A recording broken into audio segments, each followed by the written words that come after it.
Bismillahirrahmanirrahim. Assalamualaikum warahmatullahi wabarakatuh. Alhamdulillahi rabbil alamin. Wassalatu wassalamu ala ashrafil mursalin Nabiyyina wa maulana Muhammadin wa ala alihi wa sahbihi ajma'in. Wa ashhadu an la ilaha illallah wahdahu la syarikalah. Wa ashhadu anna Muhammadan abduhu wa rasuluh. Sallallahu alaihi wa ala alihi wa sahbihi wa man tabi'ahum bi ihsanin ila yaumiddin. Alhamdulillah, puji syukur kita haturkan kehadirat Allah. Pagi ini kembali kita melanjutkan kajian rutin bersama KPMI Korwil Jogja dengan membaca buku Kode Etik Pengusaha Muslim. Insyaallah yang akan kita baca berkaitan dengan materi atau tema agar tidak tamak dunia. Pada sesi ini kita akan mempelajari beberapa nasihat. Bagaimana caranya agar kita menjadi seorang hamba yang memandang dunia itu sifatnya hanya saya ambil sesuai kebutuhan, tapi tidak rakus untuk mendapatkannya. Sekarang coba kita lihat beberapa poin yang dibahas di sana. Pertama, antara kaya bersyukur dan miskin yang sabar. Kaya bersyukur dan miskin yang sabar itu pilihan apa? Pilihan status atau pilihan tugas? Baik, milih mana? Kaya atau miskin? Kaya. Kaya, insyaallah. Ada yang pengen jadi orang miskin? Enggak ada. Enggak ada. Jadi semuanya sepakat pengen kaya ya. Coba yang pengen miskin angkat tangan. Yang pengen miskin. Enggak ada. Yang pengen kaya. Yang pengen kaya angkat tangan. Angkat tangan. Semuanya pengen kaya. Masya Allah. Baik. Jadi hampir semua manusia di zaman sekarang kalau ditanya pengen kaya atau pengen jadi miskin, semuanya sepakat pengen jadi orang kaya. Masalahnya kaya dan miskin bukan pilihan kita ya. Sehingga cita-citanya pengen jadi orang kaya, realitanya wallahu a'lam. Karena itu masalah kaya dan miskin itu di luar manusia untuk menentukannya. Semuanya pengen kaya. Realitanya ada yang kaya, ada yang miskin. Coba kita lihat di sini. Kaya dan miskin hukum asalnya tidak tercela dan tidak terpuji. Maka kita tidak bisa mengatakan orang kaya lebih terhormat daripada orang miskin atau sebaliknya. Karena sebatas memiliki harta, hukum asalnya mubah. Demikian pula ketika seseorang dalam kondisi tidak mampu, di sana tidak ada unsur pujian maupun celaan dalam syariat. Sebab kaya dan miskin itu dua-duanya pemberian Allah. Ada sebagian hamba yang diberi oleh Allah kekayaan, dan ada sebagian hamba yang diberi oleh Allah rizki yang lebih terbatas. Maka kaya dan miskin pilihan Allah. Karena sifatnya murni pemberian Allah, sehingga dalam hal ini tidak ada sisi mana yang lebih terpuji dan lebih tercela. Sehingga Allah tidak letakkan itu sebagai status kedekatan hamba dengan Allah. Maka orang kaya bisa bertakwa, sebagaimana orang miskin juga bisa bertakwa. Allah Subhanahu wa taala jadikan status kehormatan hamba di sisi Allah adalah takwanya. Inna akramakum indallahi atqakum. Sesungguhnya manusia yang paling mulia di antara kalian di sisi Allah adalah yang paling bertakwa. Karena itu menjadi kaya maupun miskin semua telah ditetapkan dan ditakdirkan oleh Allah. Seperti tadi, semuanya punya keinginan ingin jadi orang kaya, tapi realitanya ada yang dijadikan kaya dan banyak yang dijadikan miskin. Atau sebaliknya, ada yang dijadikan miskin dan banyak yang jadi kaya. Untuk itulah baik kaya maupun miskin, keduanya Allah jadikan sebagai ujian bagi manusia. Orang kaya diuji dengan kekayaannya, orang miskin diuji dengan kemiskinannya. Masing-masing diuji oleh Allah. Sebagaimana yang Allah tegaskan di surat Al-Anbiya, wa nabluukum bisyarri wal khairi fitnah wa ilaina turja'un. Kami menguji kalian dengan keburukan dan kebaikan, fitnatan, sebagai fitnah, sebagai ujian, wa ilaina turja'un, dan hanya kepada kami kalian akan dikembalikan. Miskin semuanya akan dihisap oleh Allah Subhanahu wa taala. Artinya ayat ini memberikan penekanan sebuah pemahaman, baik kaya maupun miskin semuanya akan dihisap oleh Allah. Wa ilaina turja'un. Sehingga yang menjadi masalah bagi hidup manusia bukan persoalan kaya atau miskin. Namun yang perlu dia pikirkan adalah apa yang sudah dia lakukan sesuai dengan posisi dia. Kalau dia jadi orang kaya, apakah kamu sudah melakukan tugas kamu sebagai orang kaya? Kalau dia jadi orang miskin, apakah kamu sudah melakukan tugas kamu sebagai orang miskin? Allah Maha Adil, semuanya dikasih kesempatan ibadah. Orang kaya punya ibadah sebagai orang kaya, orang miskin juga punya tugas ibadah sebagai orang miskin. Makanya mana yang lebih siap untuk Anda jalankan? Melaksanakan ibadah sebagai orang kaya ataukah ibadah sebagai orang miskin? Bagian itulah yang seharusnya kita ukur. Meskipun tidak sedikit orang miskin yang sesat gara-gara ujian kemiskinan, sebagaimana betapa banyak orang kaya yang menjadi menyimpang karena tertipu dengan kekayaannya. Begitu ya. Sehingga ada orang kaya yang sesat gara-gara kekayaannya. Ada juga orang yang miskin yang menyimpang gara-gara kemiskinannya. Ada sebuah hadis yang mengatakan kadal faqru ayyakuna kufran. Pernah mendengar hadis ini? Salah satu guru saya waktu di SMA dulu menyampaikan hadis ini. SMA atau SMP ya. Kadal faqru ayyakuna kufran. Hampir saja kemiskinan itu menyebabkan orang jadi kafir. Tapi hadis ini hadis yang tidak valid dari Nabi SAW. Hadis palsu. Nabi SAW tidak mensabdakan demikian. Karena tidak valid, maka kita tidak bisa jadikan kemiskinan sebagai perbuatan yang tercela. Andaikan hadis ini sahih, valid dari Nabi SAW, maka kita bisa sebut kemiskinan lebih tercela daripada kaya. Karena miskin bisa mengantarkan kepada kekufuran. Namun ternyata tidak demikian. Sehingga hadis yang tadi kita baca, kadal faqru ayyakuna kufran, hadis ini adalah hadis yang dhaif dari sisi sanad dan tidak sahih dari sisi matan hadis. Karena jika fakir itu mengantarkan manusia ke dalam kekufuran, maka fakir berarti sangat merugikan. Sementara fakir di luar pilihan hamba. Sehingga ada hamba yang ingin jadi kaya tapi Allah takdirkan fakir. Gara-gara takdir ini dia jadi kafir. Nah, berarti kan penyebabnya apa? Dia ditakdirkan dari sesuatu di luar pilihannya. Padahal perbuatan kafir maupun mukmin itu nanti yang akan dihisap oleh Allah Subhanahu wa taala. Karena itu yang dikembalikan kepada dirinya. Baik. Bisa saja orang berusaha bekerja dengan baik, namun ternyata dia tidak bisa kaya. Bahkan ada banyak yang kemudian bangkrut, lalu jatuh miskin.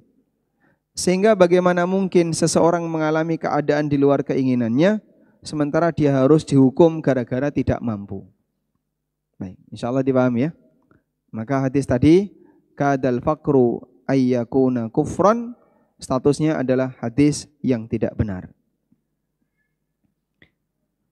Selanjutnya, setelah kita paham ini, jadi bagian ini ingin menjelaskan kepada pembaca bahwa baik jadi orang kaya maupun jadi orang miskin tidak bisa dinilai terpuji atau tercela secara zatnya. Artinya Anda tidak lebih mulia gara-gara kaya, sebagaimana Anda juga tidak lebih tercela gara-gara miskin. Dan juga sebaliknya. Lalu mana yang lebih utama? Kaya atau miskin? Jawabannya? Hah? Kaya atau miskin yang lebih utama? Enggak bisa dibandingkan. Sekarang pertanyaannya.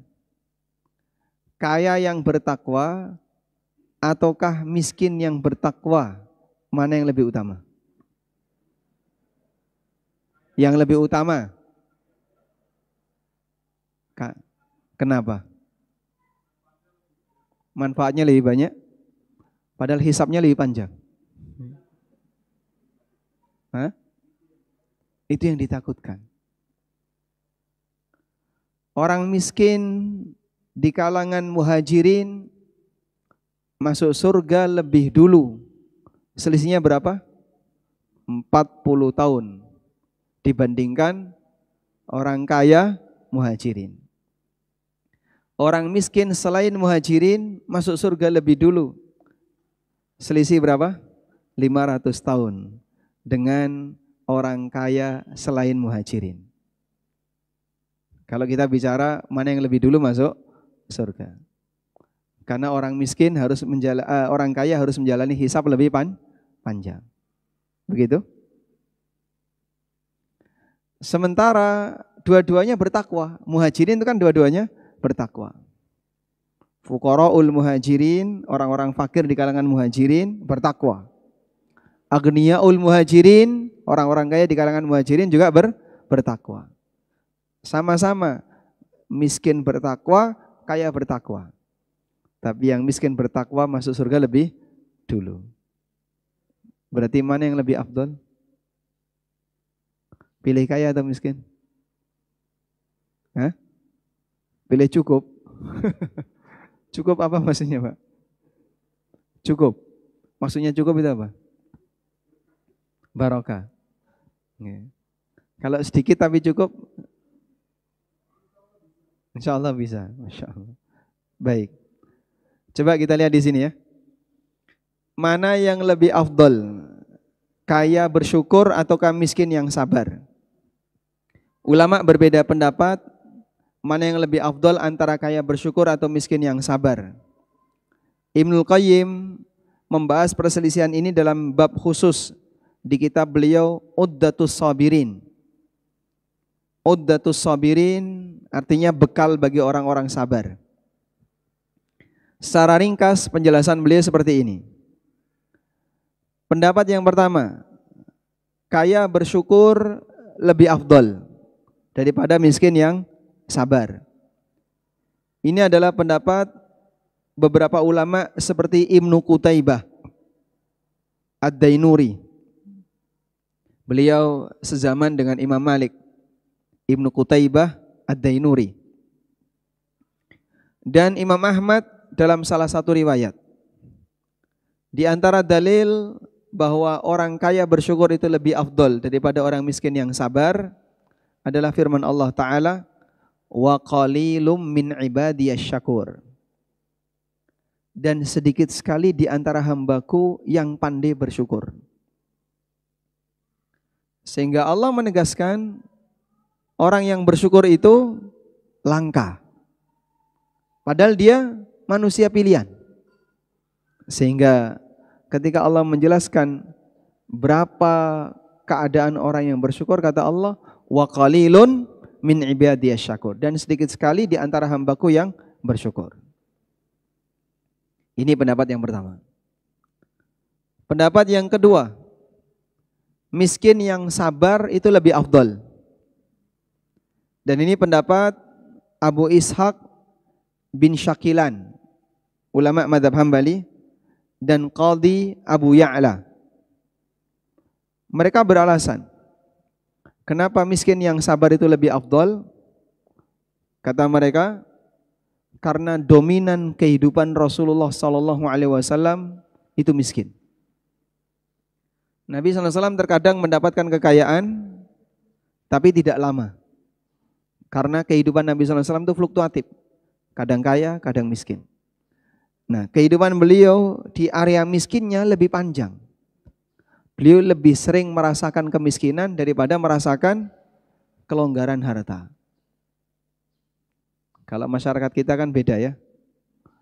Miskin sebentar, kaya sebentar. Terus miskin lagi sebentar lagi ya. Kaya sebentar. Ya. Mana yang lebih sebentar, kayanya atau miskinnya? Waktu mahasiswa miskin, Masya Allah. Sampai nyari makan gratisan di masjid. Udah? Awal nikah kaya atau miskin? Awal nikah. Awal nikah. Rata-rata miskin ya. Yang ada di sini awal nikah rata-rata miskin. Masya Allah. Sudah? Setelah itu punya anak satu, masih miskin Pak Ustadz. Kapan? Ketika nikah lagi. Wah itu. Baik. Jadi dalam rentang kehidupan Rasulullah SAW, beliau merasa miskin lebih panjang daripada sesi kaya. Kemudian dalil yang lain adalah firman Allah Ta'ala di surat Al-Furqan ayat 75. Allah Ta'ala mengatakan, ulaika yujzaunal ghurfata bima sabaru. Mereka itulah orang yang dibalas oleh Allah dengan surga disebabkan kesabaran yang mereka miliki. Dan orang miskin itu ibadahnya sabar. Maka orang sabar dibalas oleh Allah surga. Sehingga dalam hal ini ada khilaf di kalangan para ulama. Terus pendapat yang lebih kuat yang mana? Wallahu ta'ala alam. Syekhul Islam rahimahullah juga membahas panjang lebar perselisihan tentang mana yang lebih afdol antara kaya yang bersyukur atau miskin yang sabar. Lalu kata beliau, kesimpulan yang lebih tepat adalah siapa yang lebih bertakwa. Siapa yang lebih bertakwa. Maka siapa yang lebih bertakwa, dialah yang paling utama. Baik kaya yang bersyukur maupun miskin yang sabar. Di antara dua makhluk ini mana yang lebih bertakwa, itulah yang lebih afdal. Karena standar kemuliaan manusia adalah takwanya. Sebagaimana firman Allah Ta'ala, inna akramakum indallahi atqakum. Sesungguhnya manusia yang paling mulia di sisi Allah adalah yang paling bertakwa di antara kalian. Oleh karena itu, kalau kita perhatikan dua contoh yang Allah sebutkan dalam Al-Quran antara Nabi Ayub dan Nabi Sulaiman. Antara Nabi Ayub dengan Nabi Sulaiman. Nabi Sulaiman dijadikan contoh sebagai apa? Nabi yang kaya. Kalau Nabi Ayub jadi contoh Nabi yang apa? Diuji dengan kemiskinan. Tidak hanya miskin, bahkan juga penyakit yang beliau derita. Karena Rasulullah SAW menyebutkan ada Nabi yang diuji dengan kemiskinan. Sampai dia nggak punya apapun selain hanya satu kain yang menutupi badannya. Sehingga dia kemana-mana cuman pakai satu baju. Saking miskinnya. Beliau tidak punya uang saku untuk berdakwah. Beliau tidak punya bekal makanan.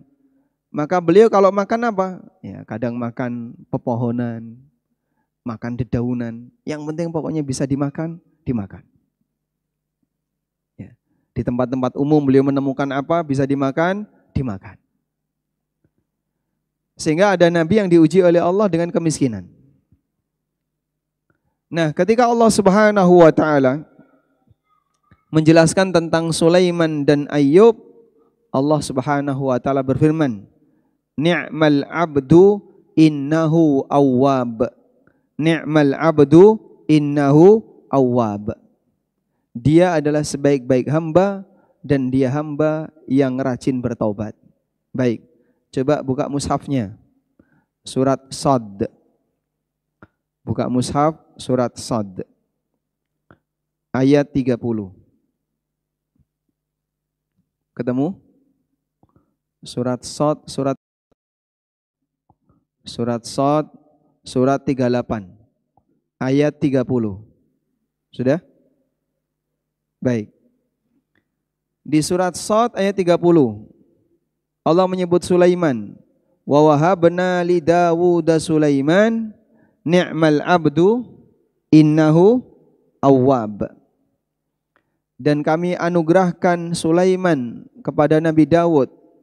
Ni'mal abdu innahu awwab. Sesungguhnya Sulaiman adalah sebaik-baik hamba dan dia orang yang rajin bertaubat. Sudah? Sekarang beralih surat Shad ayat 44. Ayat 44. Sudah ketemu? Baik. Wa khudh biyadika dighsan fadrib bihi wala tahnath. Ambil segepok lidi, pegang dengan tanganmu. Fadrib bihi, pukulkan ke arah istrimu. Wala tahnath, jangan kau batalkan sumpahmu. Inna wajadnahu sabira. Sesungguhnya aku jumpai beliau adalah orang yang sabar. Ni'mal abdu innahu awwab. Beliau adalah sebaik-baik hamba dan rajin bertaubat. Siapa beliau ini? Nabi Ayyub. Sudah? Bisa dilihat pujian Allah kepada Sulaiman dan Ayyub sama atau beda? Sama atau beda? Sama. Padahal ujiannya beda. Sulaiman dapat ujian kekayaan, Nabi Ayyub diuji oleh Allah dengan kemiskinan. Dan dua-duanya berhasil. Saat dua-duanya berhasil, pujian yang Allah berikan kepada keduanya sama. Ni'mal abdu innahu awwab. Dia adalah sebaik-baik hamba dan dia rajin bertobat. Artinya dari sini memberikan pelajaran kepada kita, baik kaya yang bersyukur maupun miskin yang sabar di mata Allah sama. Yang lebih penting adalah siapa yang lebih bertakwa. Nah, kalau kita punya standar agama sebagai alat ukur baku, maka seharusnya pilihan kita bukan pada keadaan, tapi pilihan kita lebih kepada apakah saya bisa menjalankan tugas atau tidak. Sehingga dari sinilah kalau kita ditanya, mana yang lebih Anda harapkan?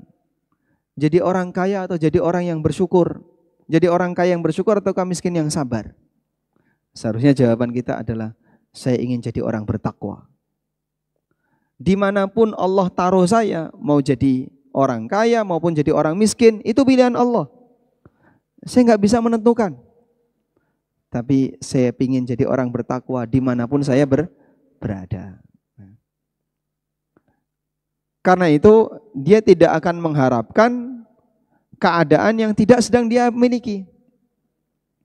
Sebagai contoh seperti di bawahnya itu.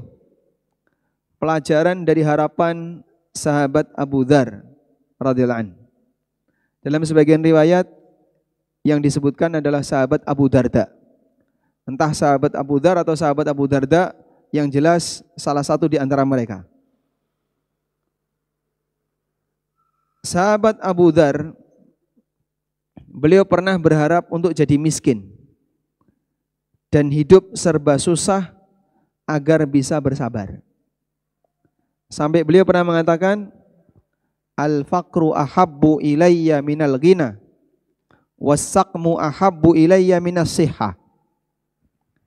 Miskin lebih saya senangi daripada jadi orang kaya, Jadi orang yang sakit-sakitan lebih saya sukai daripada sehat walafiat. Yang seperti ini keadaannya boleh angkat tangan. Saya lebih senang miskin Pak Ustadz daripada kaya. Mas, kaya sama miskin senang mana mas? Kaya. Sehat sama sakit senang mana? Sehat. Pilihannya beda dengan Abu Dzar ya. Masya Allah. Baik. Mungkin kita tidak menjumpai manusia seperti ini di zaman sekarang. Saya lebih senang jadi orang miskin daripada jadi orang kaya. Saya lebih senang sakit-sakitan daripada jadi orang sehat. Meskipun semuanya pilihan Allah. Mengapa Abu Dzar punya pilihan seperti itu? Padahal dua-duanya menurut kita sangat tidak menyenangkan. Sudah miskin, sakit-sakitan. Nah, itu kan paling tidak menyenangkan ya. Kaya yang sakit-sakitan aja gak menyenangkan, apalagi miskin yang sakit-sakitan. Coba pilih mana? Kaya, sakit, miskin, sehat. Pilih mana?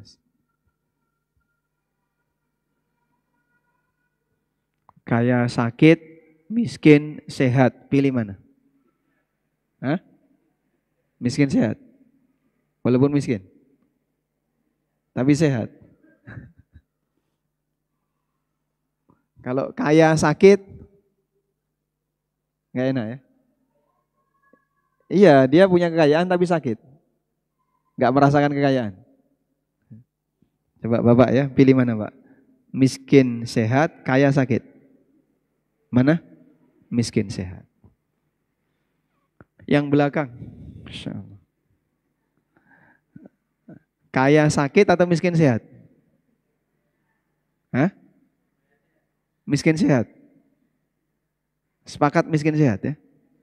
Masya Allah. Pilihan Anda sesuai fitrah.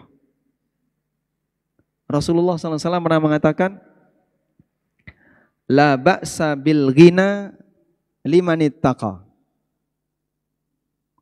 Tidak masalah punya kekayaan bagi orang yang bertakwa. Wassihhatu lil mu'min afdalu minal ghina. Dan bagi mukmin sehat itu lebih afdal, lebih baik daripada kekayaan. Maka orang mukmin andaikan dikasih pilihan, kamu pilih mana? Punya kekayaan tapi sakit atau sehat tapi miskin? Orang mukmin akan milih, saya pilih sehat walaupun miskin. Karena orang sehat tetap bisa melakukan banyak ibadah daripada yang sakit. Baik. Nah, Abu Dzar menggabungkan dua hal yang sama-sama enggak enak. Miskin dan sakit. Kenapa beliau demikian? Karena beliau itu lebih milih sabar daripada syukur. Dua-duanya ibadah. Tapi ibadah sabar bagi saya lebih nikmat daripada ibadah syukur. Menurut Abu Dzar. Jadi ceritanya begini. Masing-masing orang itu punya passion ibadah yang berbeda.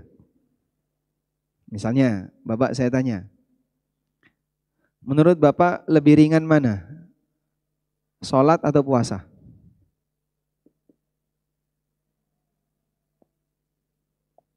Dua-duanya berat ya. Milih sholat dan enggak puasa gitu. Masing-masing orang beda. Sehingga ada sebagian orang, saya itu kalau disuruh tahajud enggak kuat. Tapi kalau disuruh puasa, saya kuat. Saya senang puasa. Sebaliknya, ada orang yang kalau disuruh tahajud senang. Tapi kalau disuruh puasa berat. Saya kalau sudah jam 3 enggak bisa tidur saya. Bangun udah gak bisa tidur. Dan saya senang tahajud. Baca Quran di waktu malam jam 3. Sambil meresapi maknanya. Saya bisa nangis di hadapan Allah di waktu malam. Tapi kalau saya suruh puasa, jam 1 itu rasanya sudah demam. Ada orang yang pernah cerita ke saya kalau puasa asar itu demam. Begitu asar itu demam dia. Demam, menggigil begitu, Sampai maghrib buka sembuh.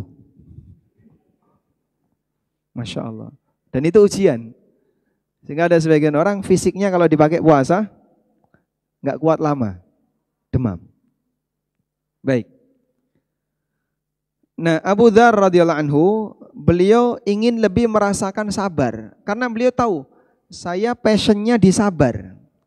Kalau saya disuruh syukur belum tentu saya mampu. Maka saya lebih milih sabar daripada syukur. Beliau merasa lebih bisa menikmati lezatnya kedekatan kepada Allah ketika bersabar, yang itu belum tentu bisa dirasakan ketika orang bersyukur. Sehingga orang punya musibah, lalu dari situ dia bisa nangis. Dengan melaksanakan sholat dia nangis, karena sedang diuji. Belum tentu orang yang megang duit, terus dia sholat nangis. Misalnya hari ini tiba-tiba ada yang transfer 50 juta. Pak, ini pembayaran utang saya sekian hari yang lalu, transfer 50 juta. Atau Anda dapat deal terus dibayar 50 juta, untungnya 20 juta. Seneng ya, dapat duit.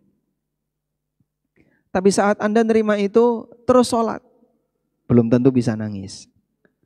Dibandingkan ada orang yang dia kena musibah dengan nilai sekian puluh juta. Lalu dia sholat, kemudian dia mohon ampun kepada Allah, mungkin dia bisa nangis. Nah, yang dimaksud Abu Dzar kenapa milih bersabar? Karena beliau merasa saya bisa merasakan kedekatan kepada Allah dengan sabar melebihi ketika saya bersyukur.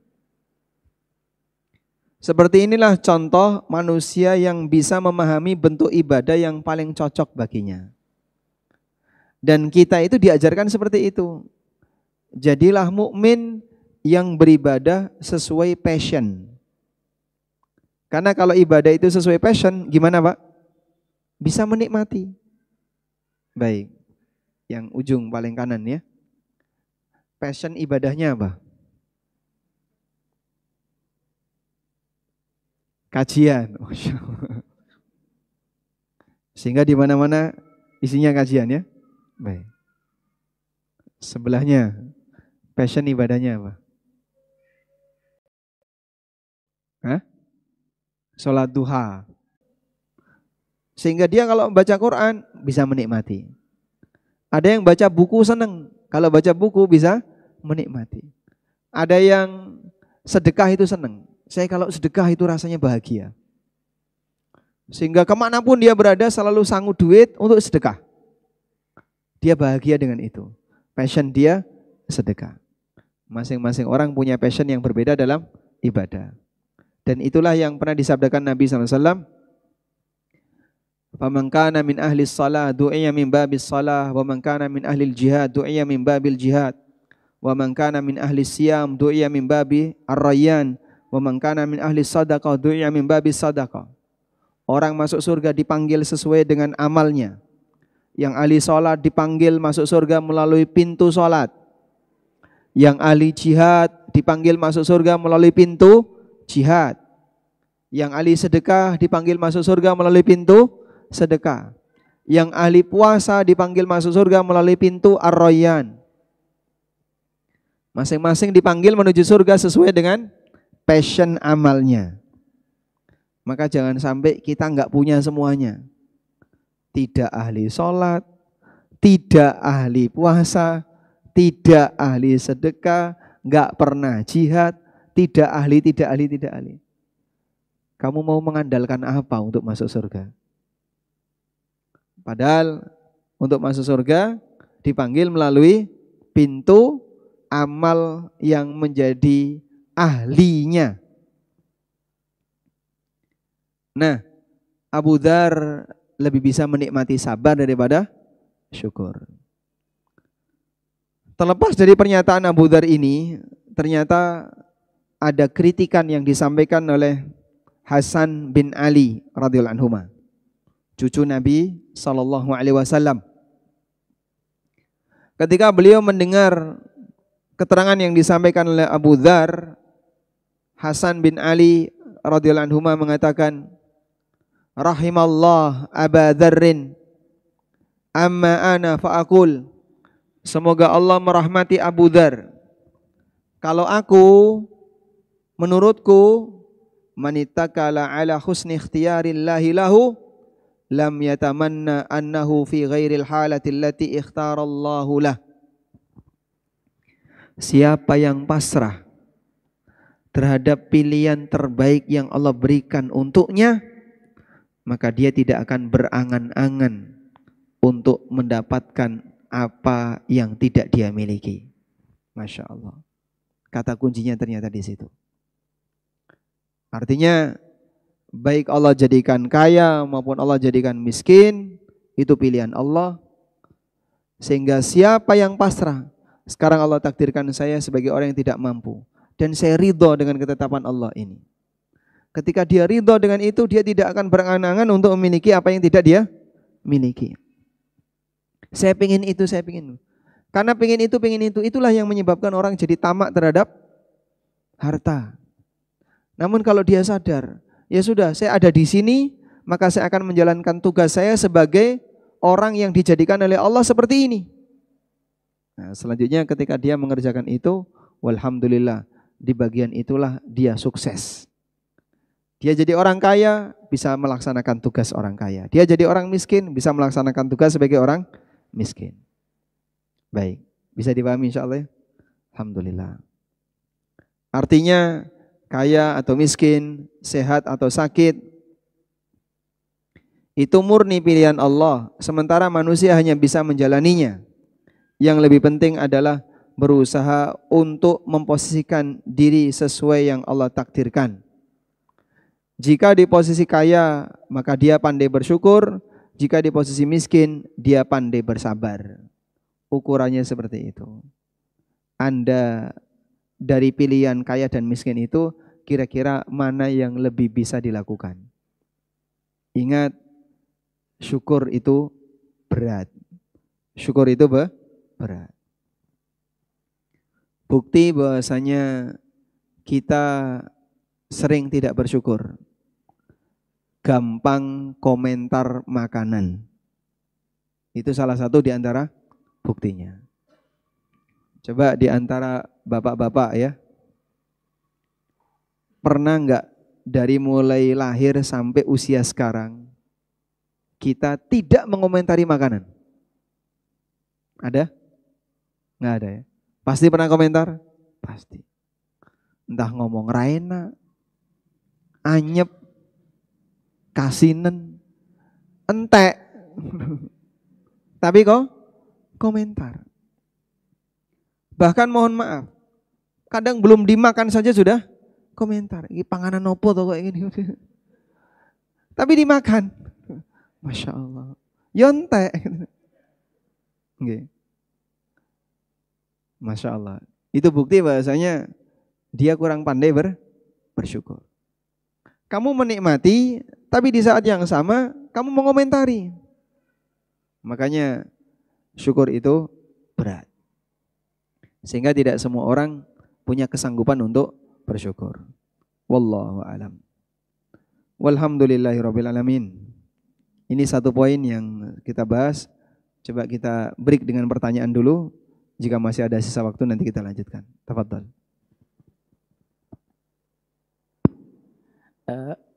Baik, silakan teman-teman yang ingin bertanya secara langsung pada Ustadz, kami persilakan.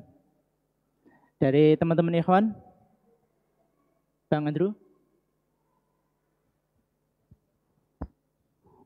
Tidak ada. Tidak ada, alhamdulillah. Kita lanjut ya. Sekarang kita akan masuk ke pembahasan yang kedua. Setelah Anda mendapatkan pengarahan tentang status dunia yang sejatinya, mau punya dunia dan tidak punya dunia itu pilihan Allah. Kaya maupun miskin itu pilihan Allah. Yang lebih penting apa tadi? Apakah Anda bisa menjalankan tugas dengan benar sesuai dengan posisi Anda? Kita keluar dari ruangan ini, kita masuk ke ruangan yang baru. Di ruangan yang kedua, Anda akan mendapatkan inisiasi tentang status orang kaya yang sejatinya. Status orang kaya yang sejatinya. Di buku saya beri judul Anda Memiliki Dunia Seisinya. Jika kita perhatikan, nikmat yang Allah berikan telah memenuhi seluruh kebutuhan kita. Nikmat yang Allah berikan telah memenuhi seluruh kebutuhan kita. Baik, saya tanya dulu. Bapak yang baju merah ya. Sebutkan nikmat duniawi utama bagi manusia. Nikmat duniawi yang utama bagi hamba. Hah? Nikmat duniawi, bukan nikmat akhirat. Bukan nikmat agama. Sehat. Kaya. Kaya? Kaya atau punya makanan? Cukup, ya, cukup. Terus yang ketiga? Sehat. Bisa bernafas itu sehat. Sehat itu mencakup semuanya ya. Bisa bernafas, jantung berdetak, bisa kedip-kedip matanya, itu sehat semua. Sehat. Yang kedua? Perut kenyang. Tiga? Istri cantik. Masya Allah. Sekarang sudah belum? Sudah? Yang jujur. Baru satu. Baik. Mau jawab belum, takut sama yang belakang ya. Sudah? Anda tadi sudah menyebutkan nikmat utama untuk orang bisa hidup normal, sehat. Yang kedua, kenyang. Yang ketiga, aman. Aman ya. Tiga ini. Rasulullah SAW menyebutkan tiga ini. Dalam hadis dari Ubaidullah bin Mihsan, Nabi SAW bersabda, "Man asbaha minkum mu'afan fi jasadi, aminan fi sirbi, wa indahu qutu yaumihi, faka'annama hizat lahu dunya bihadzafiriha." Siapa di antara kalian yang ketika hari itu dalam keadaan sehat badan, aman di tempat tinggalnya, dan dia punya jatah makanan di hari itu, maka seolah-olah dunia dibentangkan untuknya. Sudah? Kalau pilihan Anda sehat, punya makanan, istri cantik, tapi di Palestina, kanan kirinya penuh dengan tembak dan bom, kira-kira mau ngapain Mas? Hah? Mau ngapain kira-kira? Ngungsi? Enggak bisa. Mau ngungsi kemana? Belum tentu ada negara yang mau nerima. Makanya kenapa Nabi SAW menaruh nikmat aman sebagai salah satu nikmat utama kehidupan? Karena orang kalau tidak aman, semua nikmat apapun enggak ada artinya. Udah? Dan kalau orang tidak sehat, dia tidak bisa menikmati apapun. Sakit, istrinya cantik. Ngapain? Mau iso guyang-guyu tok. Sakit tapi punya makanan yang lezat misalnya. Bisa apa dia? Enggak bisa apa-apa. Pahit semuanya. Semuanya terasa apa? Pahit. Karena sakit. Ada orang sakit, disuguhi soto, pahit. Sate, pahit. Siti tambah pahit. Sakit. Tanya. Demikian pula ketika orang tidak punya makanan. Orang dalam kondisi sangat lapar, dia tidak akan bisa melakukan apapun. Sehingga kalau orang tidak punya makanan, walaupun dia punya pasangan, dia mungkin akan cari makan daripada melakukan hubungan dengan pasangannya. 3 ini yang utama. Sehingga ketiga nikmat inilah modal dasar bagi manusia untuk bisa hidup nyaman di dunia. Hidup normal itu 3 ini. Sehat badan, punya makanan, aman. Baik. Bapak Ibu punya 3 ini enggak? Semuanya punya? Punya. Allah kasih kita 3 ini. Berarti hakikatnya dunia telah dibentangkan untuk kita. Kaya ngono sek ngaku kere, salah ya. Saya miskin. Loh kamu itu sehat. Kamu itu punya makanan. Kamu aman. Hidupmu tidak dihantui dengan rasa takut. Maka hakikatnya kamu punya dunia seisinya. Udah? Orang berpikir miskin itu karena dia ingin punya tabungan. Saat dia ingin punya tabungan, di saat itulah dia berpikir, saya miskin. Tapi kalau dia tidak berpikir tabungan, dia batasi sebagaimana disebutkan dalam hadis, maka dia akan menyatakan, berarti hakikatnya saya sudah mampu. Baik. Karena itulah, jangan sampai kita melakukan perbuatan yang merusak 3 ini. Salah satu dari 3 ini. Terutama aman. Kapan seseorang itu hilang keamanan? Saat dia hidup lebih banyak ngumpulin musuh daripada kawan. Ketika dalam hidupnya dia lebih banyak ngumpulin lawan daripada kawan. Makanya kendalikan emosi sebisa mungkin. Jangan gampang ngumpulin lawan, perbanyak kawan. Gesekan itu pasti terjadi. Gesekan itu pasti terjadi. Tapi ada cara di mana ketika Anda melakukan gesekan dengan orang lain, Anda memperbanyak kawan, dan juga ada cara Anda bisa memperbanyak lawan. Begitu ya. Semakin banyak lawan, Anda akan semakin tidak aman. Mau kajian, nanti ada si A. Saya nggak senang sama si A. Takut nanti diapa-apain sama si A. Mau ini ketemu, ini ketemu, ini ketemu. Akhirnya dia jadi orang yang terisolir. Gara-gara apa? Terlalu banyak lawan. Makanya teman-teman hindari utang sebab utang itu sumber perlawanan. Ya. Di sini saya punya utang dengan ini, di sini saya punya masalah keuangan dengan ini, di sini saya punya masalah keuangan dengan ini. Ketemu ini nggak enak, ketemu ini nggak enak. Dia sendiri yang merusak keamanan dirinya. Tapi kalau orang itu munsyarihas sadr, hatinya lapang, tidak punya masalah dengan orang lain, mau ketemu siapapun nyaman.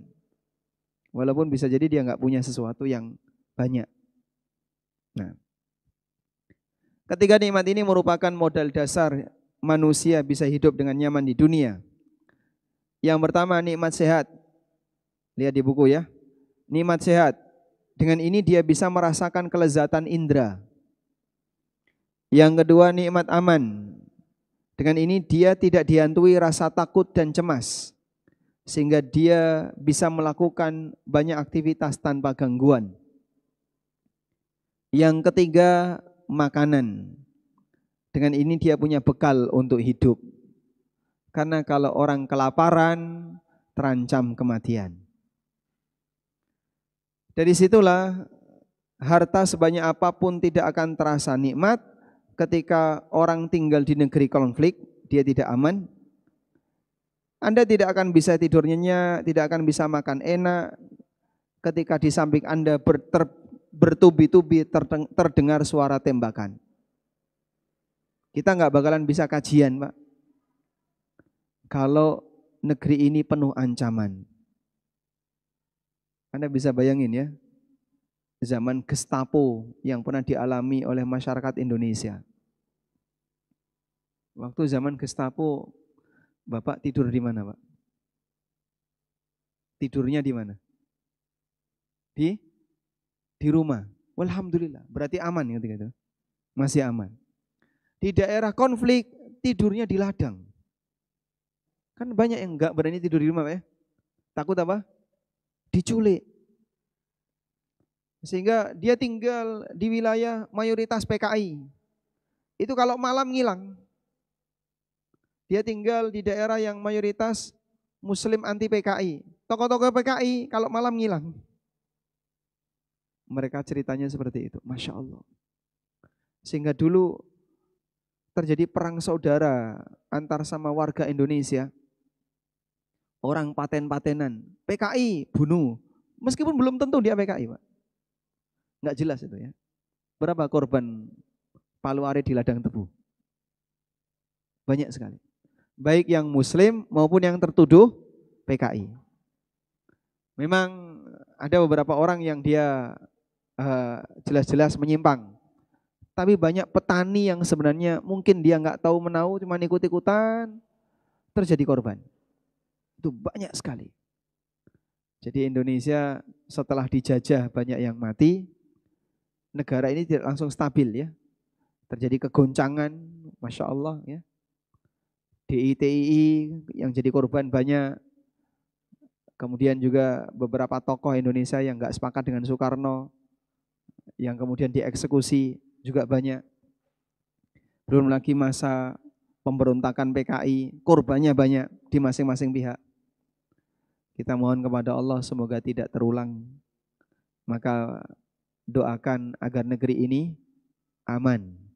Allahumma aminna fi awtanina wa aslih a'immatana wa wulata umurina wa a'inhum ala tanfidhi amanatihim. Allahumma arzuq lahum wuzara as-salihin wa bitanat as-salihin wa sallallahu ala nabiyyina Muhammadin wa ala alihi wa sahbihi wasallam.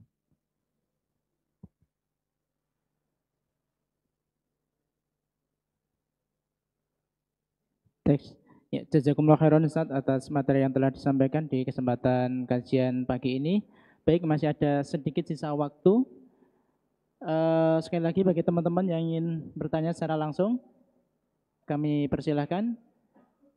Kalau memang sudah cukup, mungkin kita akhiri. Baik Ustaz, sepertinya sudah cukup Ustaz. Baik, demikian yang bisa kita bahas. Semoga ini bisa menginisiasi saya sendiri, terutama dan Bapak Ibu sekalian, berhadapan dengan ujian dunia itu urusan batin lebih dominan.